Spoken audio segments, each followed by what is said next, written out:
Welcome to Sports Talk. Hello, everyone. This is Nick from Top Notch Sports. Today we're going to go over the San Francisco 49ers salary review, off-season moves for 2022. This is a mock off-season, a mock draft, mock free agency, mock moves with the cap space that the San Francisco 49ers have. Now, the Niners, the San Francisco 49ers, you got Trey Lance, probably, who I would believe is a future quarterback in Trey Lance. Kyle Shanahan, an absolute offensive-minded genius. The team went 10-7 this year in a really stacked and loaded NFC West. I mean, you still got quarterbacks along the lines of Russell Wilson, Kyler Murray, and the Super Bowl winning team this year, the Rams, and Matthew Stafford with Sean McVay as a coach there, and Cliff Kingsbury and Pete Carroll. So you want to talk about a loaded division? This is a division right here, the NFC West. The team went 10-7 this year, but let's hop right into what we got in this video, which is going to be the first slide, the cap space. Here is your current cap space. You got in the top left corner of the screen, you see you got $2.9 million in cap space available.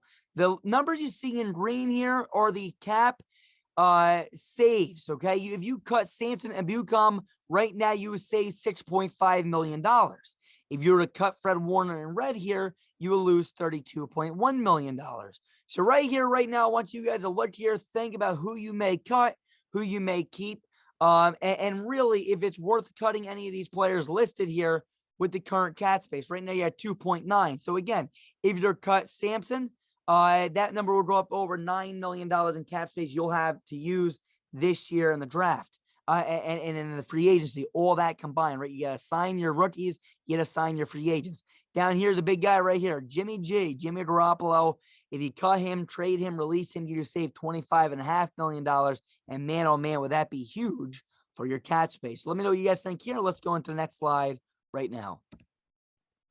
Here's our next slide, the notable losses. The notable losses, these are the guys that are currently not under contract. So now, again, you go back to the first slide here. This slide shows you who is currently under contract. These are guys that you can cut, okay? Anybody listed here in the notable losses, if you cut them, you really can't cut them because they're not currently under contract. So these are the guys you have to decide whether or not you want to bring back with the cap space that you have. Currently, you have $2.9 million. Unfortunately, not a single person here besides Kwan Williams, Tom Compton, and Raheem Mostert you could possibly bring back, and Maurice Hurst. But those are probably the guys you don't really want to target. So again, now here's our notable losses. And before I get over this, I want to give a huge shout out to the guy that gives us these expected contracts and the snaps played. Truly, without him, we wouldn't be able to make these videos. Noah, the mini fridge Thompson. Again, thank you so much. Again, without these numbers, we really wouldn't be able to make these videos without you. So thank you. All right, so let's hop into this now. You got Laken Tomlinson, guard. Okay, 3-year, $26.7 million expected contract. Played 100% of the snaps this year. That's huge.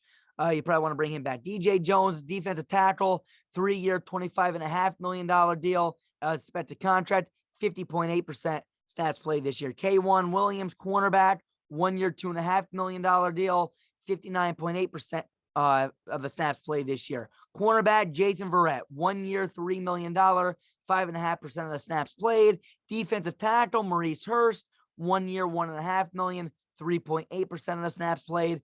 Orton Key, edge, 2 years, $12.5 million, 34.5% of the snaps played. Jaquiski Tart, free safety, 2 years, $5 million, 67.1% of the snaps played.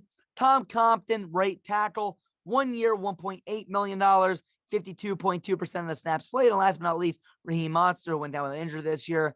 Halfback, 1 year, $1.75 million expected contract, 0.4% of the snaps played.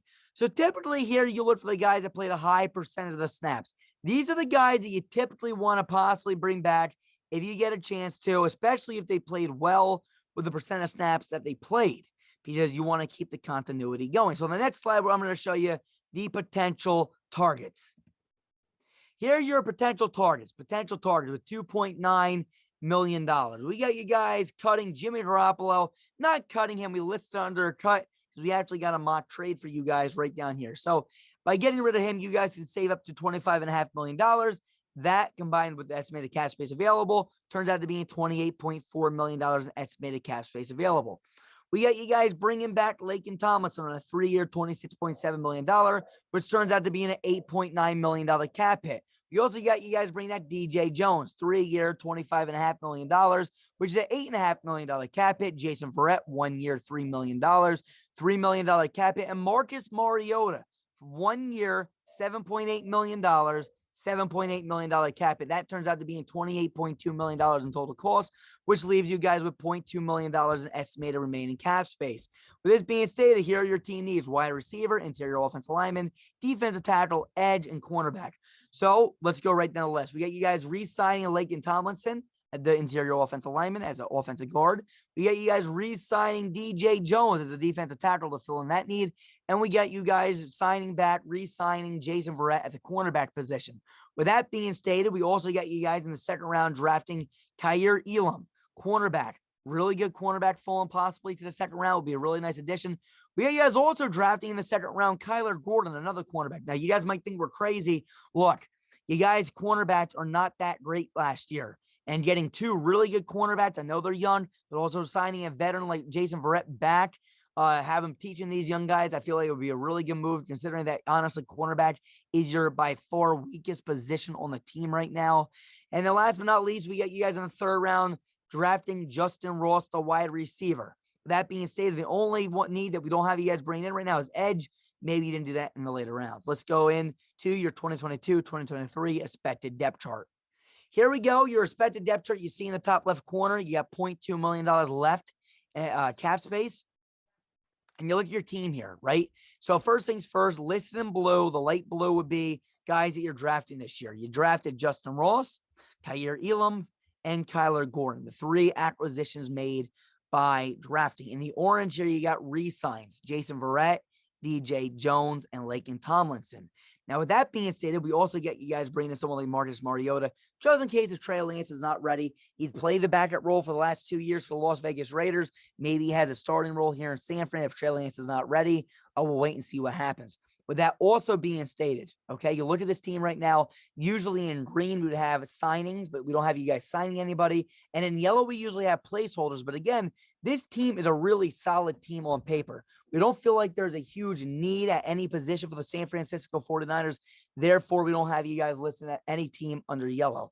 With that being stated, let me know what you guys think in the comment section below. You guys went 10-7 last year. I honestly see you guys probably doing about the same.